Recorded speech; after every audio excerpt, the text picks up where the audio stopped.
All right, everybody, thank you for waiting and welcome to the finals here at GPT Boston here at GameCore in Erie, Pennsylvania. These players are playing for a $350 travel stipend and 2 buys there for the tournament, which is also a modern format. So good practice, as I've been saying all day. And we're going to see an interesting matchup here between the red, white, blue control deck that is very popular in this format and the Splinter Twin deck that has been among the most consistently well-performing decks in this format since it existed. The very first modern tournament was won by Splinter Twin.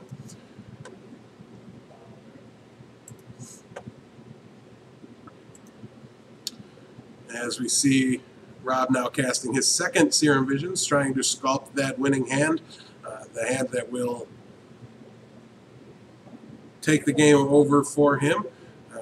Does look as though Jeremy shocked himself to play one of those lands on tap last turn. So we're going to have to go ahead and drop him down to 18.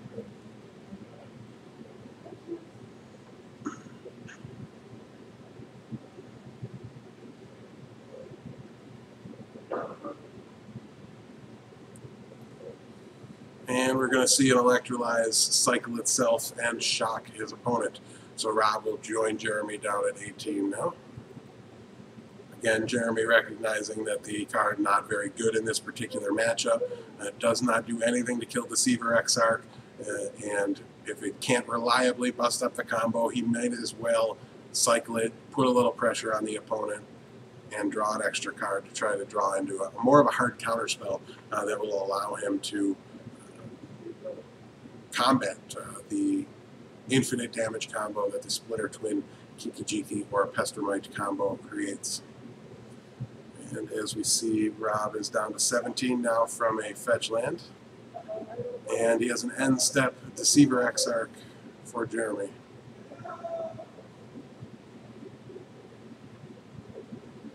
Jeremy not likely to let that one resolve. I'm guessing Rob has multiple copies of the blue combo piece and just wanted to start working at removing the counter spells and the answers that Jeremy might have from his hand.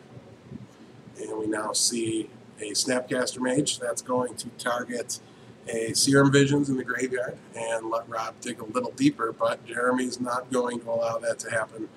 He has a remand ready and waiting. He chose to remand the spell instead of the Snapcaster Mage.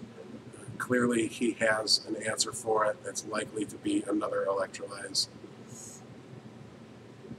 Jeremy will also probably take 2 damage from the combat step without electrolyzing here. Leave as much mana open as possible. And as Rob missed the land drop last turn, Jeremy really takes a sizable lead in this match as far as I can tell. He's in a very strong position now. As we see Jeremy drop to 15 after 2 from the Snapcaster and 1 from the fetch land. Rob is also at 16 now. Unsure exactly why, but 16 apiece is the word.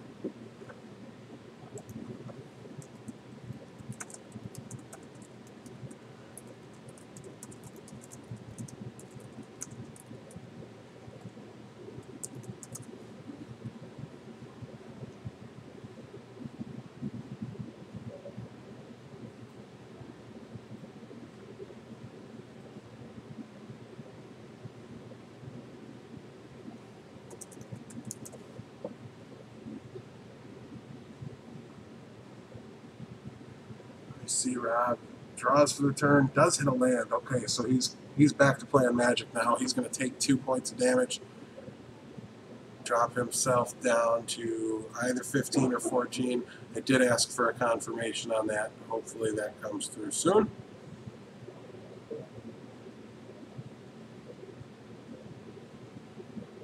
All right, well, 13 all is the verdict, as we're looking at Jeremy fetching as well.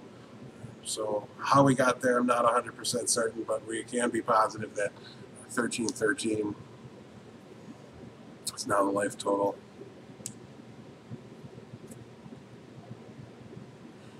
Okay, and Jeremy's fetch there actually drops him down to 12. You might have thought of this as more of a controlling matchup here, but the combo element of Rob's deck really forces these games to really get underway.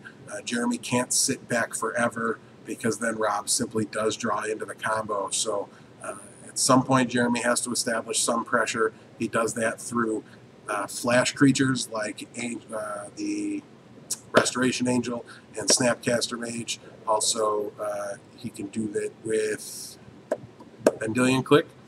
It's only a one-of in his main board, but certainly a card that helps him apply pressure in these types of scenarios. I'm sure he would love to draw that as we see Rob join Jeremy down at 12 now.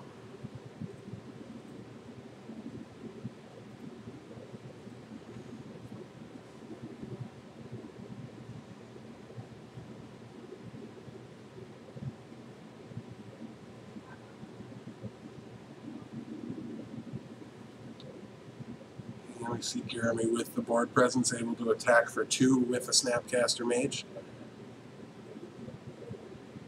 making this 10 to 12 life totals.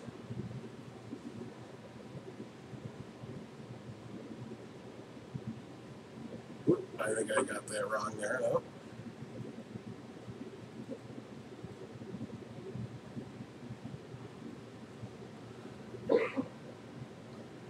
And we've got a mess of burn spells getting in the way. It's like combat never happened. Nope, it did happen. So we're looking at 10 to 11 for life totals. Jeremy at 10, Rob at 11. So we were just shy of an electrolyze there.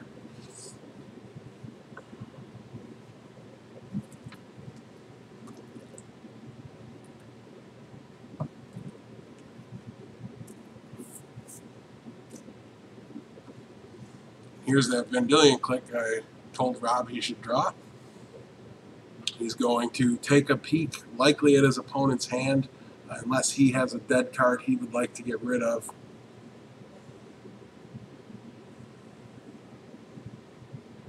Looks like Jeremy might not let it resolve.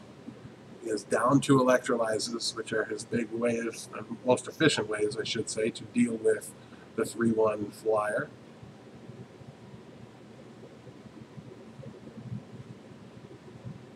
And he's going to remand Vendilion Clique. Still a reasonably profitable exchange there for Rob. He got a permission spell out of his control opponent's hand, and in addition, he was able to get him to commit some mana on his own turn. Jeremy was reasonably safe to do so, though, considering Rob had passed the point of being able to cast Deceiver Exarch. I know I did see at least 1 Lightning Bolt in Jeremy's hand, so a Pestermite is not likely to get the job done here. And I'm curious at what point Rob's going to bite the bullet and activate his Tectonic Edge. But it looks like we have 2 Lightning Bolts in Jeremy's hand, which means he smells blood. He's going to try to end this game. Even though he's at 10 life, he's able to drop his opponent down to 6. Think we're going to see a Colonnade activation? Is there one in play? That would be a huge, huge win. And he's at 2. And a couple of Cryptic Commands for the last points of damage as Jeremy manages to get this first game out of the way, and he does it in a relatively odd fashion, just burning out the opponent, going straight to the face with a handful of burn. Similar to how we saw Rob win a game, I believe it was last round, or earlier on camera, we saw one of the Splinter Twin decks do the exact same thing, and just flip the script and start attacking rather than set up this elaborate combo. Jeremy usually would spend much more time